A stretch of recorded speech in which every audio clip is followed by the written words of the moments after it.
maa ngi remercier waa Pikine di comme ni ko doyen waxee léegi ñaari ambassadeurs yi Thiamène bi xaw ma toujours saareen bi dañuy kalante mais vous avez fait un excellent travail ñu ngi koy rafetlu quoi en fait di wax ne rek nañu gën a jàpp lii moom doy na quoi ku nekk parce que le président des écoles de football bi fi jógee ak l'arbitre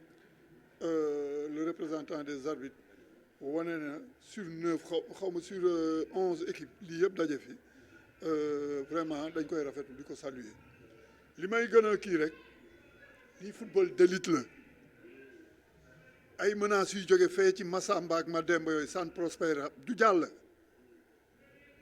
les dés sont jetés ñun dañuy ñëw di formaliser rek di dem comme ni ko am na ko wax léegi ku bëgg affaire nu mu tuddati xaar ba dernier minute ñëw naan da ngay coaliser ay xawma lan ak lan sa coalition su fekkee yow la nga yor moom la kii yor da ngay def ni njàmbe def mais doo xaar ba affaire bi xam ne yow peese nga sa bopp parce que je connais les trucs là dañuy xam peese seen bopp xam ne ça ne peut plus marcher ñu woo benn guddi te duñu woo bëccëg ay bandi lañu guddi la ñuy woote ñëw ne la wooy waaw léegi daal vraiment jo gis naa lii doon kii karab mais comme du doyen wax c'est une équipe la jo mu teg boppam jo les gens l'ont choisi man moo ñëw ba sama kër wax ma ne ko xaw ma kan ñëw fi yow yaa fi njëkk ñëw je me suis battu avec ku nekk fii ñëpp xam nañ ko mais man dara mënumaa fëx je me suis engagé suñ taxawee suñ koñ dama lañ koy wax ba mu leer ñaañi bërki dem si panelu SOS Dakar dama gis ku def xaw ma lan Ibrahima Gueye mais dañuy waxtaan ba mu xam ne waaw mu ne ma mais grand jàngee naa seen koñ boobu ak seen terrain bu nga ne maa ngi ko foofu ñoom suuri ñëpp joué nañ fa ñoom Charles Pierre Sagna ñëpp joué nañ fa Barak de Saint-Louis ak yëpp man du ma gis yooyu benn gars bi jóge fii 95 nga koy jàppale te doo ci gis dara waxuma gis dara sax mais xale yi lay topp mais nañ ciy fubal mais tournoi yi ngeen di wax ni sélection régionale mais ñun am na benn jour boo xam ne nekkoon na si ñoom kii après mu ñëw si ñun mooy Ibrahima Ba président mooy suñ ko mais danaan am sélection régionale matin ñu koy def di détecter ci la ñu détecter booy yooyu ba ñu nekk tey lu ñu nekk et il vit en France ak ñeneen ñoo xam ne ñu ngi Italie affaire yooyu donc ça ne peut plus continuer sànq ci wax sa xalaat xaw ma win sport ñu ngi koy wax man leen c'est bien beau mais nañuy fekkee toujours compétition yi sax baax na mais suñu qualifié coupe du monde c'est tant mieux mais bañ a dem ci coupe d'Afrique yi mooy problème bi mais aussi le football ne marche plus à Dakar femme bi ne ma ne ko le football ne marche plus à Dakar xam nga lu tax ma ne ko ba léegi compétition jeunes yi commencé gul win sport léegi loolu lañ doon wax affaire u élimination yi affaire yooyu ma duggee fii jël sama téléphone dama abonné wax naa ci longuement man leen nag Dakar dafa bëgg changer avec le candidat Jo Samba donc football bi ñi fi nekkoon doxaluñ ko li ma doon wax rien ne peut se faire sans la petite catégorie yonent bi dafa ne boo ormaalee mag teeral xale ku ko dul def boo ko sama askan mais xale dañ koy teeral lii la ñu am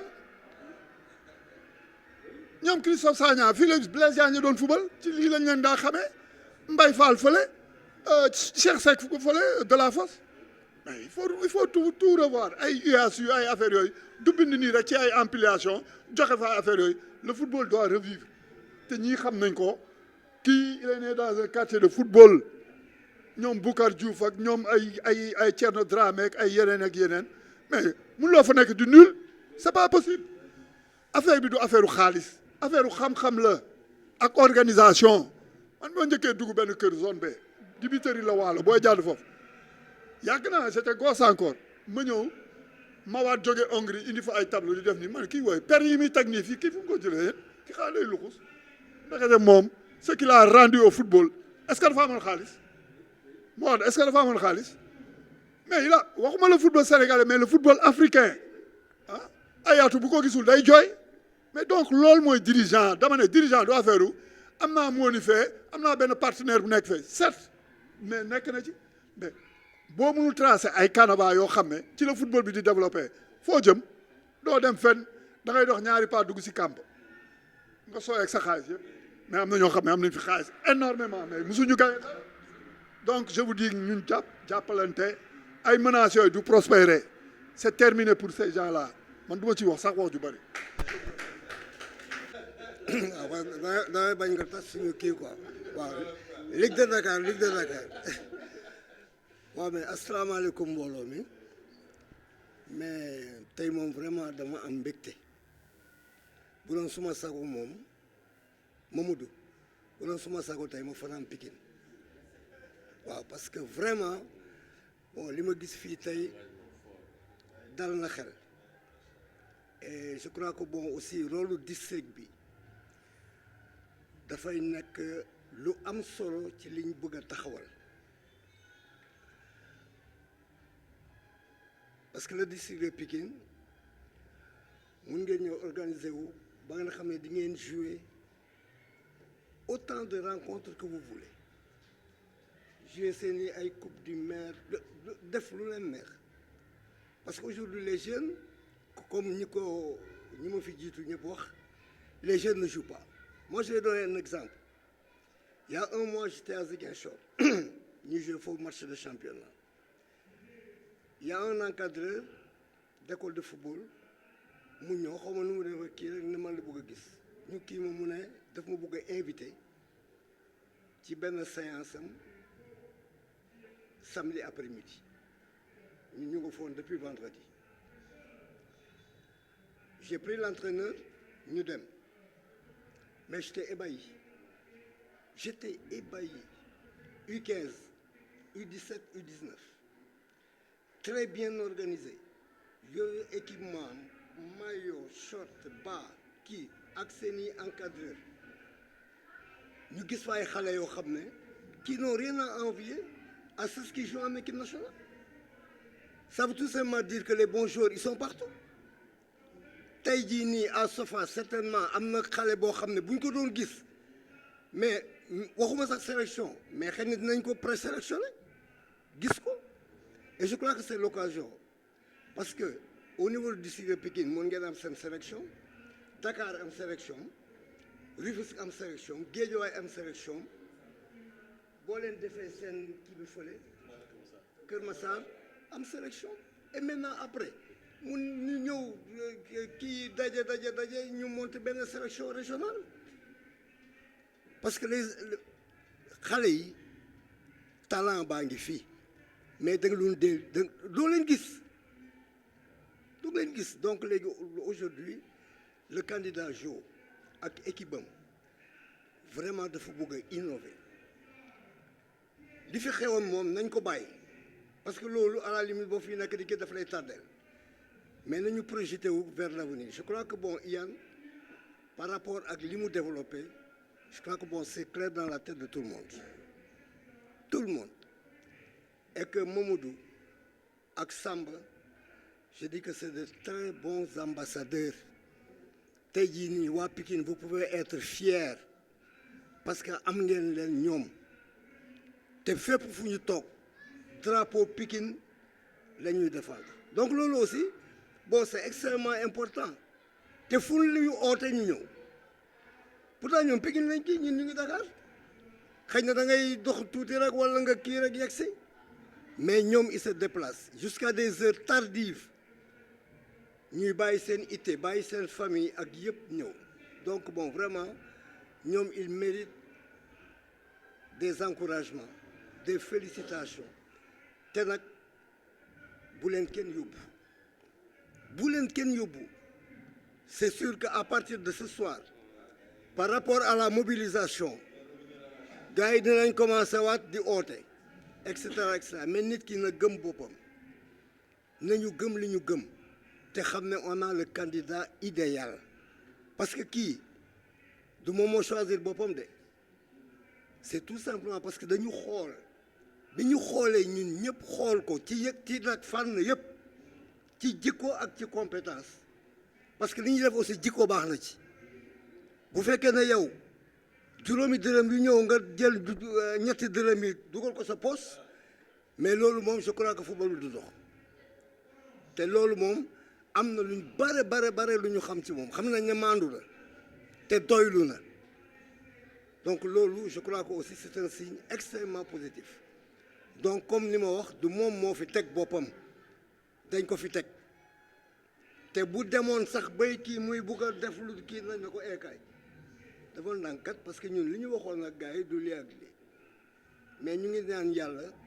en tout cas ñun ñëpp suñu xel ak suñuy xol nekk benn que fi ñu jublu yàlla nañu fa yàlla yóbbu ci jàmm ñun ñëpp ñu fekkee ko te tal ko voilà vraiment loolu laa amoon lu may wax mais Samba tey. bëggoon wax peut-être lu bëri ndëri wax na nga mais bu ñëwee Pikine si instant yi suñu xel day dem si grand Samba Sarr vraiment sama yaram sax day daw parce que à pareil moment si ay renouvellement yi peut-être qu'on l'a perdu di ko ñaanal yàlla xare ak àjjana mais bu dégg aussi le doyen wax aussi le gars de cosaan dañuy rassuré wu pour war na relève bi c'est bien parce que li nga wax yëpp tu as résumé peut-être programme mu Dakar du 24 peut-être yaa dafa tàmm rek Dakar quand il parle de la ville de Dakar nga xam ne mi ngi Pikine autant on va parler de la ville de Dakar autant on va parler aussi de la ville de Pikine et Guédiawaye pour libérer aussi les districts accompagner leen ñu dem exemple Pikine y a combien de communes d'arrondissement 12 communes arrondissement bu nekk bu joxoon benn 1 million vous avez 12 millions plus la ville de Pikine donc yéen am soxla sax budget loolu mooy kii bi innovation bi on accompagne les ligues la ligue ñu ànd ak kii les districts dem communes yi joxe la xaalis ñoom mooy beneen chose mooy aussi chaque fois dañuy wax rek ci programme mais amuñu fu mu si dem te on parle pas de Zo Samba la candidature de Samba l'homme parce que nit tamit Dakar dina fi aussi dafa am ku ko jiite ku bëgg mu nekk président mooy Zo mu ñoo dem benn rencontre te amul ñaar ju jug ñett ju jug ne Zo moom defal lii maa rek peut-être je suis très jeune par exemple j'ai fait minimum 25 ans si football bi ànd nag ASC Cambérène Coupe d'Afrique ànd na ASC Cambérène Europe tournoi ànd na ASC Cambérène fu nekk même final Coupe Sénégal mais je peux dire amul fooy toog te neewoo Zo Samba si fool bi ñu kenn xamul Zo Samba le gars war na sànq Zo peut-être li muy nekk Dakar mais Zo bu doon dafa bëgg ligue amateur mais peut-être les clubs vont le voter amul 4 sur les 400 quelques clubs nekk si fool bi amul koo si wax Zo Samba mënu ko defar image bi ki mooy Zo Samba donc loolu rek war na ni suñu candidat peut-être mérite na koo amagul dara di la jàppale à chaque mois ñu koy déranger man dem naan toog ay guddi xaaj guddi di ko woo dem problème ASC Cambérène mu jug di ma régler ay problème man kese ñeneen te boobu peut-être nekkagul li donc aussi bu demee ba xëccu bu la nekk li Dakar vraiment je pense à mon âme conscience parce que yàlla moo tax may wax amuñu ku gën a baax profil pour la Ligue Dakar pour mën a rehausser la Ligue Dakar parce que bëgg na nga xam naa ni def am na amour bi da koy def de manière désintéressement donc daal di ko jàppale di ñaan yàlla ma ñu ndam bu paree mu jikk vraiment loolu amul lu sax maa ngi siy jéego baax su daay du ma te kàddu gi lu bëri ginnaaw bu ñu sante waa Pikine quoi ci vraiment taxawaay bi nga xamee ne moom la ñu am xëy na seede yu ma bëggoon def ci président Mamadou Sarr président Iyane def na ko xanaa rek di leen gën a santaat donc di rendre hommage aussi à quelqu'un qui a beaucoup fait pour le football de Pikine mooy suñu tonton Samba Sarr xëy na bon amuñu woon yenn kii mais quand même ñun ñi nga xamee ne ñoo nekkoon ci école de football yi autant xamoon nañ taxawaayam kon dañ koy ñaanal yàlla fu mu tëdd yàlla na ko yàlla yërëm te léppam aussi pour rek footballu Pikine dem ci kanam bon leneen lu may wax nag engagement bi ngeen jël je pense que nekk na engagement bu am solo d'autant plus que ça nous rassure davantage parce que à chaque fois muy Samba muy président Modou heure bu ñu ñëwee rek ñoom dañuy rassurer que Pikine est derrière Dakar 2025 et tey bu ñu ñëwee aussi tamit lii wane na ko kon lu ñu wax rek une gestion transparente surtout loolu moom et inclusif parce que ñëwuñu rek ne projet ñun projet bi dañ ko bokk ak ñëpp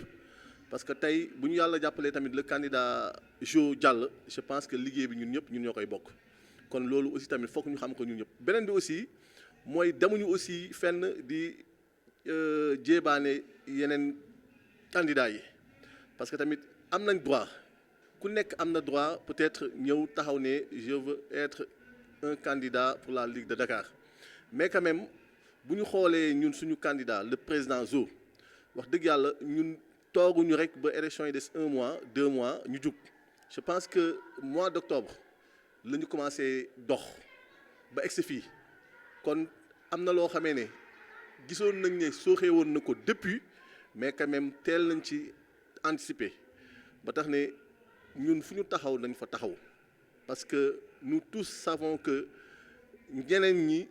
fépp foo xamee ne jaaroon nañ fa ñu ngi fay jaar di woo nit ñi di dem di rencontrer ak ñoom mais il faut qu'on soit fort loolu rek moo ñu mën a permettre aussi tamit lu ñu jot a téye ëllëg ñu mën a rassurer bu ñu demee au soir du scrutin yàlla may ñu dem parce que comme li ñuy wax rek consensus mais consensus booy dem consensus na fekk ne xëy na peut-être ñi nga xamee ne ñoom ngay demal consensus ñu am benn taxawaay mais nag mënuñu wax ne consensus dàquñu ko mais quand même dëgg aussi bu ñëwee nañ ci dem kon daal loolu daal laa doon wax ñu gën a taxaw rek xam ne nit ñaa ngi woo suba ngoon guddeeg bëccëg xëy na fi nga xamee ne moom laay tëjee mooy dernièrement il y a de cela quelques jours on a eu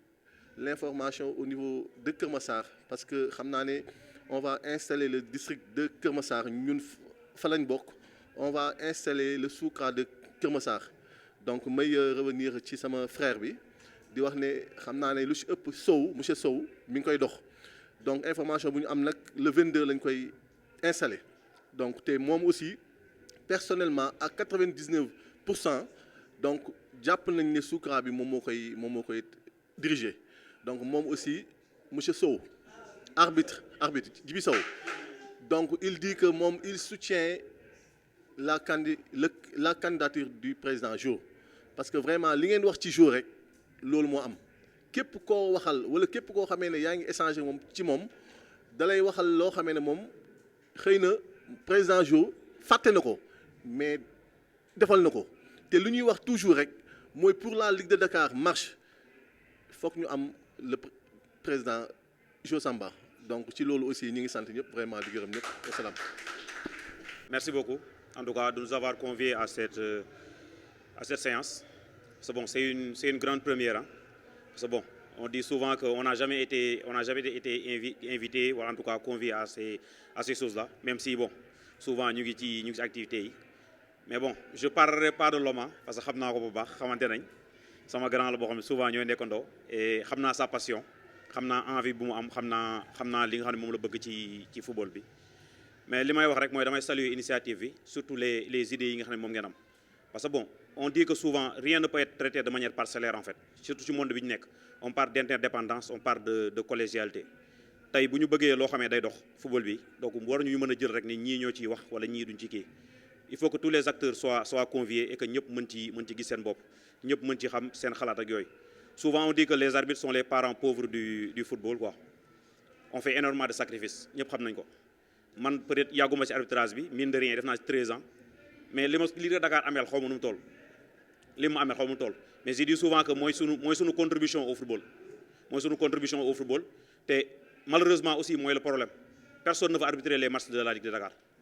personne les gens se déplacent def ay matchs yoo xam ne da nga naan yow may xiyam lañ koy tuddee derby yu metti la mais après da nga koy saraxe honnêtement noonu lañ koy woowee match yoo man xiyam lañ koy waxee donc loolu la donc da ngay def mais te yàlla tax parce que sa passion la yaa ngi koy kii li nga ci am rek mooy lan da nga ciy gagné benn expérience et expérience boobu li koy gën a forcer mooy la formation on le dit souvent wax nañ ko par rapport ak li nga xam ne mooy arbitrage souvent on est assez bien formé hein voilà à Dakar mais aussi ça reste